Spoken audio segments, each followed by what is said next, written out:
हाँ, बहुत अच्छी बात है। ट्रस्ट कब से तैयारी शुरू कर देगा? मंदिर में कब से पूजन पद्धति शुरू हो जाएगी? देखिए, पूजा पद्धति उसकी बहुत बड़ी होती है, क्योंकि प्राण प्रतिष्ठा का कार्यक्रम जो होता है वो बहुत कुछ उसमें करना पड़ता है, इसलिए पूजा पहले से प्रारंभ हो जाएगी।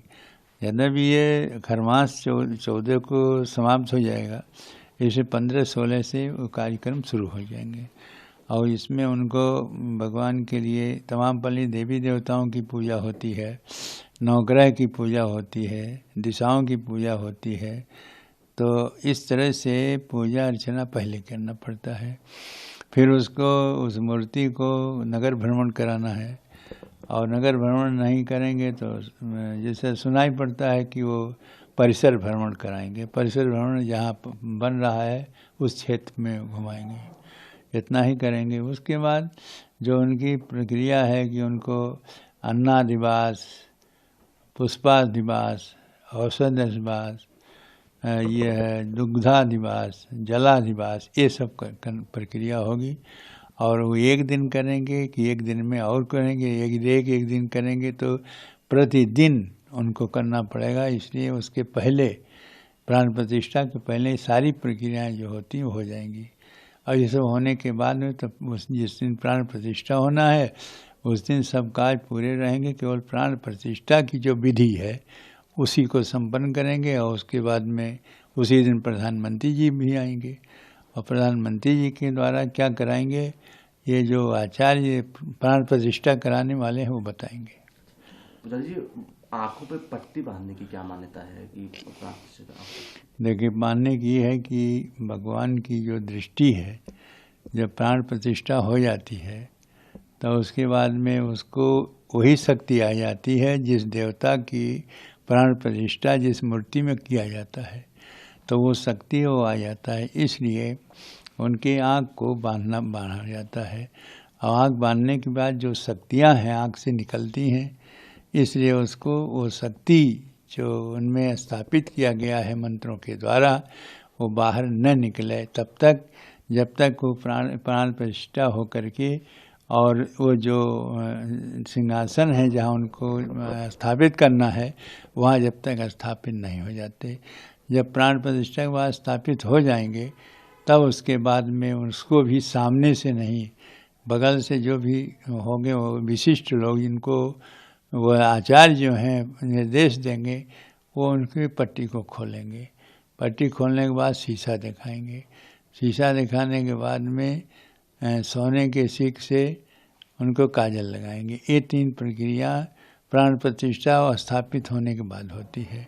तो इसीलिए कि वो शक्ति जो है वो किसी प्रकार से सीधे और न करके किसी हानि न पहुंचा दे, इससे प्राण प्रतिष्ठा की वो जो कार्यक्रम होने के बाद में उसको पट्टी तो पहले बनाई जाती है, लेकिन प्राण प्रतिष्ठा होने के बाद जो खोलने की विधि है वो इस प्रकार से है।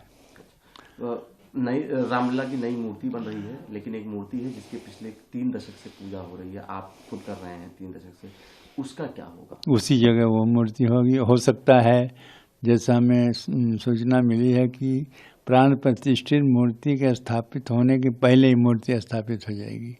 उसमें यह है कि मूर्ति छोटी है और सभी लोग इसको दर्शन नहीं कर पाते हैं, इसलिए बड़ी मूर्ति की ज़रूरत पड़ी, और एक 5 वर्ष के बालक के बराबर का वो मूर्ति बनी है, उसी मूर्ति की प्राण प्रतिष्ठा होगी। ऐसा है कि व्यवस्था देखा जाएगा कि कहाँ उनको स्थापित किया जाए, जहाँ जो जनता दर्शन करे आओ वो भी देखे कि हाँ वो मूर्ति है जिसको लोग 23 दिसंबर 1949 से जिसकी पूजा होती आई है, वह भी इन्हीं के नाम से यह केस भी लड़ा कि वर्तमान में विराजमान रामलला।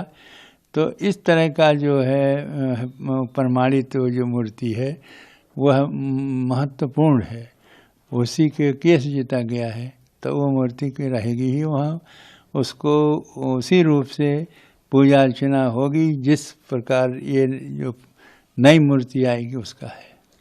क्या पूजा अर्चना पद्धति में कोई बदलाव होगा? पुरानी पूजा पद्धति नहीं, पुस्तक मिल गई है, उनमें कोई बदलाव नहीं है। हाँ, कुछ थोड़ा बहुत बदलाव है, क्योंकि और जगह जो पूजा होती तो उसमें भगवान राम का दरबार होता है, उनके माता सीता भी साथ में रहती हैं और उनके भाई भी रहते हैं। यहाँ केवल राम ही है और इसलिए जो स्तुति भगवान राम के और सीता के साथ में की जाती है उसको नहीं किए हैं और ये बदलाव किए हैं। बाकी जो सुबह के उठाना बैठाना स्नान कराना वो वही पद्धति है जो पहले से चली आ रही है और उसमें जो मंत्र हैं 16 उसी 16 मंत्रों से सब कार्य होता है। और साथ साथ ये है कि वो मंत्र जो हैं षोडशोपचार और पंचोपचार 2 प्रकार की विशेष पूजा होती है। तो षोडशोपचार पूजा होती चली आ रही है। अब उसे मंत्र पढ़ो और समान दो, जैसे ओं सा शीर्षा पुरुषा सहस्राक्ष सहस्रात भूमि गों सत्वा दशांगुलम तभी कहते रामम आवाहयामी स्थापयामी पूजयामी। ये मंत्र पढ़ने के बाद उनका स्थापन किया जाता है तो स्थान के जगह हुआ। फिर इसके बाद में आगे जो मंत्र हैं वो सामान देने के लिए है, जल देना, उसके बाद आचमन कराना, स्नान कराना, फूल देना और वस्त्र पहनाना और जो मुकुट पहनाना, ये सारी बातें पहरा करके तब उनको अंत में श्रृंगार आरती होती। श्रृंगार आरती में फिर उनके बाद में उनको पुष्पांजलि होती है। अंत में होता है जगेन जगमय जंत देवास्थानि धर्माणि प्रथमन्यासन्न तेह नाकम महिमान सचन जत पूर्वे साध्या संति देवा। यह होगा पुष्पांजलि हो जाएगी। इस प्रकार से 16 मंत्र के द्वारा उनकी विधि विधान से पूजा होगी। पुजारी जी, आप वेदों के शास्त्रों के जानकार हैं, बहुत से लोग कह रहे हैं कि मंदिर पूरा बनने का इंतजार कर लेते, क्या वजह क्या? नहीं, जितने भाग में रामलला के स्थापित करना वो पूरा बन चुका है और 3 खंड में बनना है तो तीनों खंड के अलग अलग व्यवस्था है, ठीक है। और 1 खंड बन गए हैं, इसे 1 खंड में कोई ऐसा नहीं है पूरा। हाँ, ये होता जैसे एक मंदिर ऐसे होता सीधा वहाँ तक जाएगा, शिखर तक, जो सीधा शिखर तक जाता है, बीच में कोई दूसरा चीज़ नहीं होता है। ऐसे मंदिर जैसे हनुमानगढ़ी बना हुआ है और वो मंदिर बनते तो उसमें पूरा बनने के बाद ही उसकी शिखर की होगी। लेकिन इसमें 3 खंड है, 1 खंड में तो रामलला होंगे, दूसरे खंड में क्या करेंगे वो भी है। तो 1 खंड पूरा बन गया है, इसलिए इसकी जितना भाग बना उसकी पूजा हो जाएगी और उसके पूजा होने के बाद उसमें स्थापित हो जाएंगे। फिर उसके बाद जो काम होगा वो करते रहेंगे। ऊपर जो सीधा एक बनता है, जैसे न मंदिर बन गया उसमें शिखर तक एक ही भाग रहता है, में 3 भाग है। इसलिए 3 भाग में होने के कारण से जो आपत्ति लगा रहे हैं वो नहीं है।